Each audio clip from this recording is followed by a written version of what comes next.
Los que creyeron que sembrando mentiras y calumnias por doquier iban a desacreditar a nuestro pueblo, se equivocaron.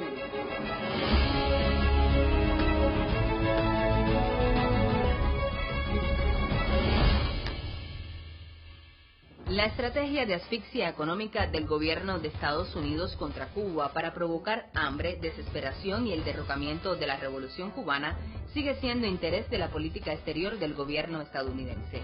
Una carta del secretario de Estado Mike Pompeo al Departamento del Transporte negando la llegada a la isla de vuelos con carga humanitaria así lo confirma.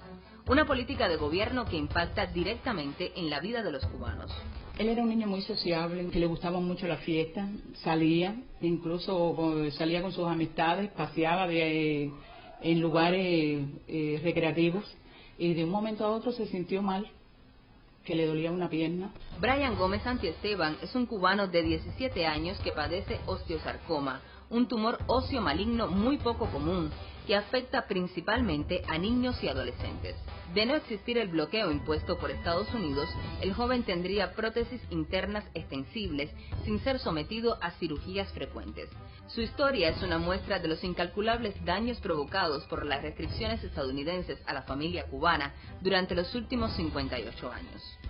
Todo el que ha tenido un familiar, un hijo, un nieto, un primo, un amigo, un hermano, un conocido, que durante estos 60 años ha tenido que sufrir los embates del bloqueo en la salud, a pesar de todo el esfuerzo, el enorme, descomunal esfuerzo que ha hecho el país y nuestros médicos por salvar vidas, por encontrar soluciones, yo creo que eso es un reflejo del inhumano del bloqueo. El día a día lo sufrimos en la vida cotidiana de nosotros, pero ya cuando entra en el campo de la salud de los niños, de la salud de las personas, se expresa con más crudeza, pudiéramos decir, su carácter inhumano.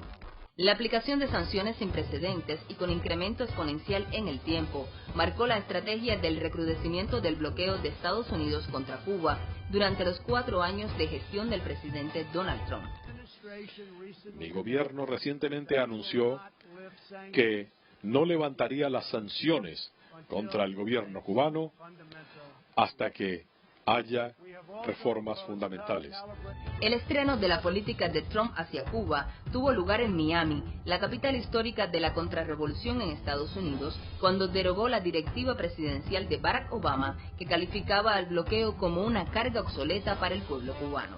No olvidemos que cuando Trump establece contacto con la comunidad cubana, con quien lo hace es con el ala más recalcitrante.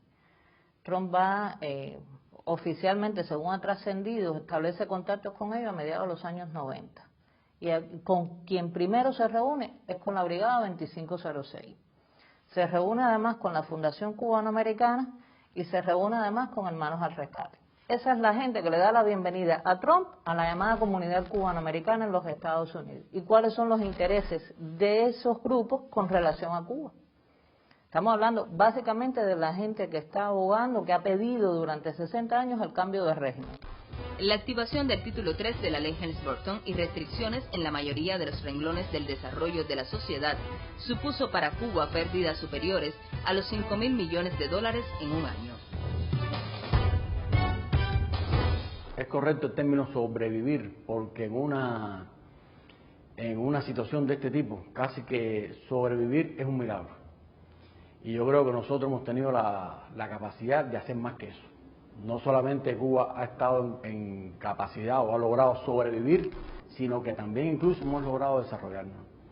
Y en muchos aspectos de la vida económica y social alcanzar estándares superiores a otros países de América Latina e incluso algunos países desarrollados.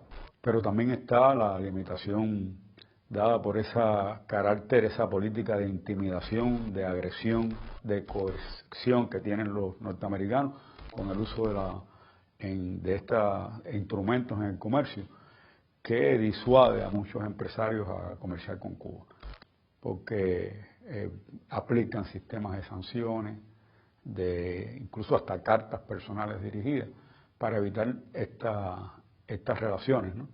Trump y su gabinete, al igual que las anteriores administraciones estadounidenses, Ignoraron las resoluciones de condena adoptadas por la Asamblea General de las Naciones Unidas y sin tregua recrudecieron las medidas contra Cuba y las familias cubanas residentes en Estados Unidos. Prohibieron los viajes turísticos, humanitarios, las remesas y bloquearon los envíos de petróleo hacia la mayor de las Antillas. Negociar con nosotros es prácticamente desafiar a un enemigo poderoso como el gobierno norteamericano. Entonces, bueno, pues eso tiene un costo que impacta directamente en la economía. Entonces es muy difícil señalar sectores, pero pudiéramos decir el turismo está afectado, la salud, el sector de la salud, se han puesto miles de ejemplos, los ha denunciado nuestro canciller en las Naciones Unidas, de gastos que no hemos podido hacer, teniendo incluso los recursos porque nos impiden acceder a esas compras, o sea que eso, y todo lo que tiene que ver con la actividad productiva de manera directa, pudiéramos decir, tiene impacto de bloqueo que lo sufrimos todos los días. La Oficina de Control de Activos de Extranjeros del Tesoro, OFAC por sus siglas en inglés, es la encargada de rastrear y verificar el estricto cumplimiento de la batería de leyes y regulaciones que fueron diseñadas especialmente para causar el mayor daño posible contra Cuba.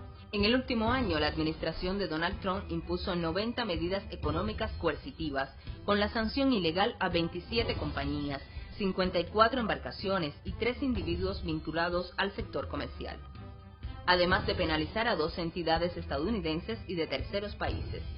Ahora, si impide que vengan los cruceros, si impiden que vengan los turistas, si impiden que podamos comerciar libremente con otros países, estás constantemente tratando de bloquear y tratando de poner trabas, si impides que venga el combustible, ¿cómo ayudas al sector no estatal?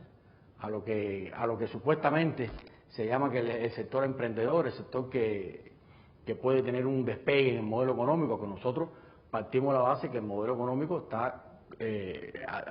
interactúan varios actores en una congruencia, en una armonía, pero es el bloqueo el principal obstáculo para el desarrollo del sector no estatal, es el principal obstáculo para el desarrollo de la empresa estatal y el perfeccionamiento de la empresa estatal socialista, que requiere importar materias primas, que requiere tecnología, que requiere inversión extranjera. No es el modelo económico el que pone las barreras, ni que pone las trabas, es el bloqueo que constantemente, repito, está buscando por dónde cortar, por dónde impedir, por dónde trabar, a partir de la política de presión, de la política de chantaje. Las normas en la legislación, en la política, la discrimina por origen del capital ni a Estados Unidos ni a ningún país. Las condiciones fundamentales que buscan nuestras empresas en los proyectos de negocios conjuntos son compañías con seriedad, con capacidad financiera, con capacidad tecnológica para poder llevar a cabo los proyectos que hoy estamos promoviendo en la inversión extranjera. La limitación está dada por las restricciones del bloqueo. En 2020, año de la pandemia de la COVID-19, Estados Unidos incrementó las sanciones unilaterales y de presión contra Cuba. Inició la campaña de difamación sobre la cooperación médica internacional cubana, al tiempo que prohibió a estadounidenses hospedarse en hoteles y comprar tabaco o rones nacionales. En medio de este recrudecimiento, ¿cómo Cuba vence los obstáculos impuestos por el bloqueo? Para tener una idea, 17.000 millones de dólares en un periodo aproximadamente de 4 años es un promedio de 12 millones de dólares diarios. Nosotros que trabajamos la economía sabemos todo lo que con 12 millones se puede hacer en un día. ¿Cuántos problemas pudiéramos resolver en el país de transporte, de infraestructura hidráulica, de infraestructura vial, de alimentación, con una parte de ese dinero?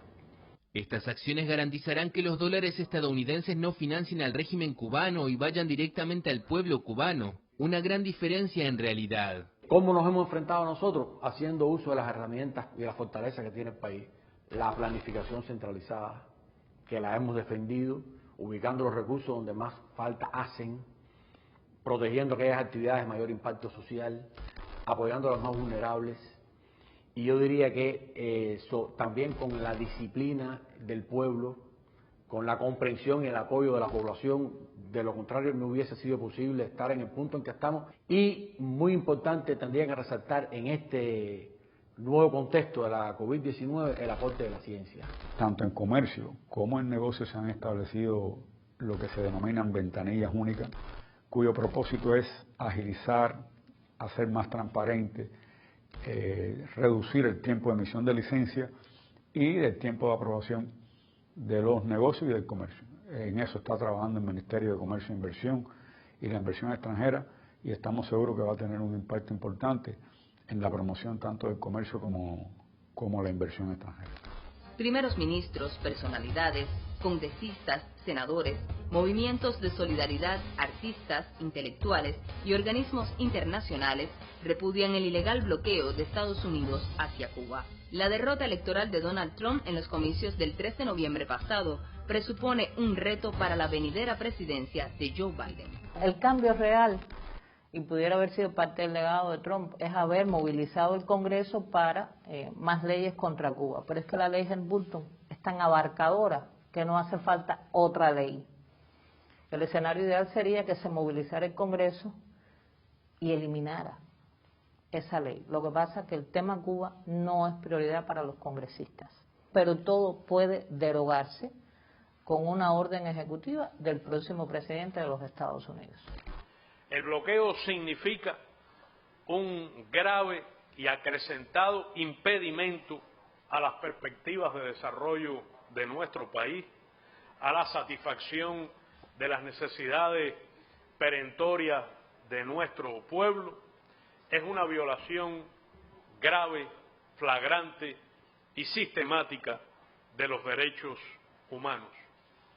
Tiene un impacto dañino y real en el proceso de actualización del modelo económico cubano y constituye el principal obstáculo para el avance en algún momento de las relaciones bilaterales entre los Estados Unidos y Cuba.